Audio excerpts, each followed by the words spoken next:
look at, she's got a wonderful button on too. That's me. Oh, that's wonderful. I played football. Buttons are very important. They say a lot.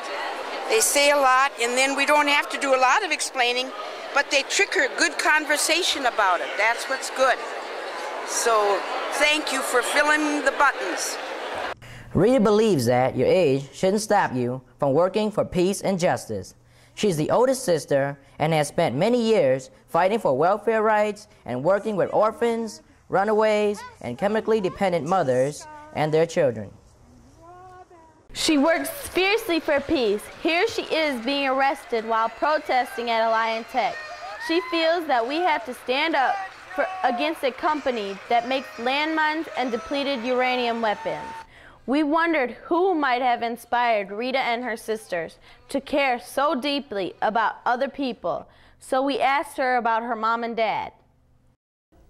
I remember my mother, very, very religious, and yet not fanatic, not a bit fanatic about it. They didn't always talk about religion. Matter of fact, they didn't talk very much about religion.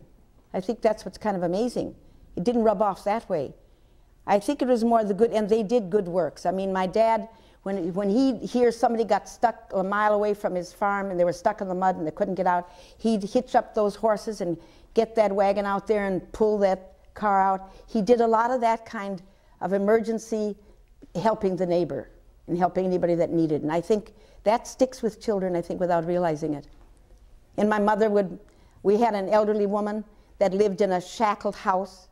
She didn't want to leave her house, and it actually had cracks this wide between the logs. And I think she would have froze to death in the winter if it weren't for the neighbors taking her in. And she'd come walking down the street. Lizzie Hearn was her name, may she rest in peace.